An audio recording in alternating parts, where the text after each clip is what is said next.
సుప్రీంకోర్టులో ఒక తీర్పు వచ్చింది.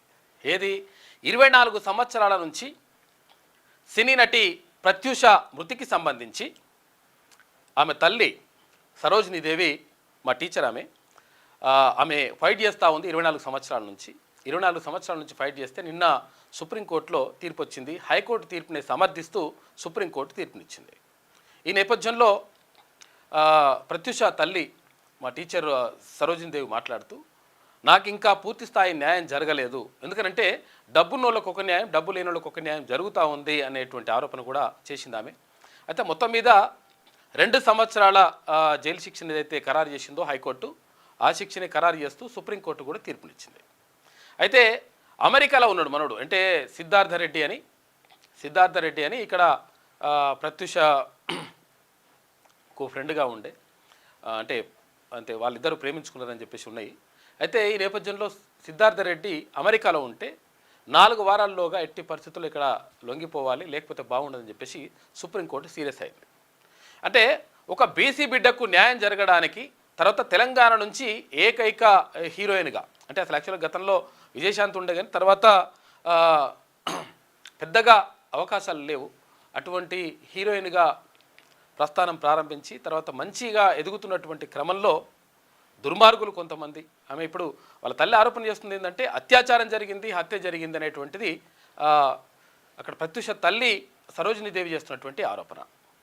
కాబట్టి అయితే ఆ విషయాలు పక్కకు పెట్టండి, తర్వాత ఫోరెన్సిక్ రిపోర్ట్లు అవన్నీ కూడా పక్కకు పెట్టండి అని చెప్పేసి సుప్రీంకోర్టు చెప్పింది. మొత్తం మీద ఇక్కడ సిద్ధార్థ రెడ్డి అనేటువంటి వ్యక్తి ఇప్పుడు అమెరికాలో ఉన్నాడు మనోడు ఇప్పుడు ఇండియాకి రావాలి, వచ్చిన తర్వాత శిక్ష విధించాలని చెప్పేసి సుప్రీంకోర్టు చెప్పింది.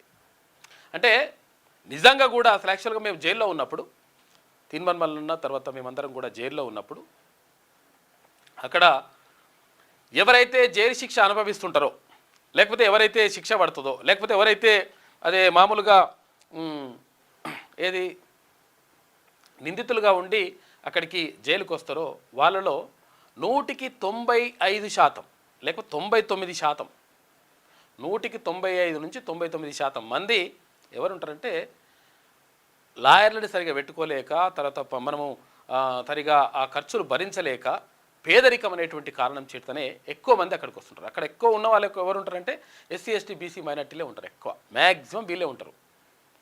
అంటే విషయం ఏంటంటే న్యాయం కూడా కొంతవరకు కాస్ట్లీ అయింది, బాగా కాస్ట్లీ అయింది అనేటువంటి ఆరోపణలు కూడా ఉన్నాయి. మొత్తం మీద లాయర్ని మేనేజ్ చేయాలి, లాయర్ కూడా మనకి ఉంటాడో లేడో తెలియదు. కొంతమంది లాయర్ని అయితే నమ్మలేం, అట్లా పరిస్థితి ఉన్నది.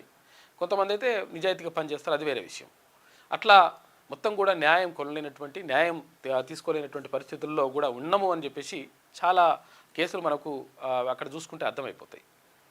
ఒక 500 రూపాయల ఫైన్ కట్టలేక 6 నెలలు జైల్లో ఉన్న వాళ్ళు ఉన్నారు ఇక్కడ చెల్లపిల్ల కానీ, తర్వాత ఇక్కడ చెంచల్గూడ జైల్లో కానీ.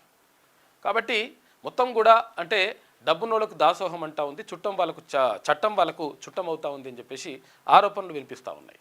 కాబట్టి మొత్తం మీద 24 సంవత్సరాల తర్వాత, అంటే 2.5 దశాబ్దాల తర్వాత, దాదాపు 2.5 దశాబ్దాల తర్వాత మరి తీర్పు వచ్చింది మరి సుప్రీంకోర్టు. మరి ఇంకెంతవరకు ఉంటుంది, ఏం కథ ఏమనేది చూడాలి. ఇంకా మళ్ళీ వాళ్ళకు రివ్యూ పిటిషన్ ఇంకేదో పిటిషన్ వేసుకునేటువంటి అవకాశం కూడా ఉంటుందంట. కాబట్టి అంటే ఒక బీసీ బిడ్డకు న్యాయం జరగడానికి ఇంతకాలం పట్టింది. తర్వాత పేదరికం అంటే అసలు యాక్చువల్గా మామూలు వాళ్ళకు తర్వాత ధనవంతులకు తేడా ఎట్లుంటుందంటే ఎట్లుంటుంది అనమాట లెక్క. అదే లేకపోతే మామూలు ఓడో అయితే ధనమని తీసుకొని లోపల పడేసి గుంజి లోపల కొడితే ఈ పాటికి ఈ 20 సంవత్సరాలలో 14 సంవత్సరాలు జైలు శిక్ష, అంటే జీవిత కారాగార శిక్ష అనుభవిస్తుండే మామూలుడైతే. కాబట్టి ఇక్కడ సంపన్నులు కాబట్టి తప్పించుకుంటున్నారు అనేటువంటి ఆరోపణలు కూడా ఉన్నాయి. ఇట్లా జరుగుతూ ఉంది. కాబట్టి మనం అర్థం చేసుకోవాలి అసలు యాక్చువల్గా ఎవరి వైపు న్యాయం ఉంది, ఎవరి వైపు న్యాయం లేదు, ఎవరి వైపు న్యాయం అమ్ముడు పోతూ ఉంది అనేటువంటి విషయాలు కూడా నడుస్తూ ఉన్నది. దానిపైన కూడా చర్చ జరుగుతుంది.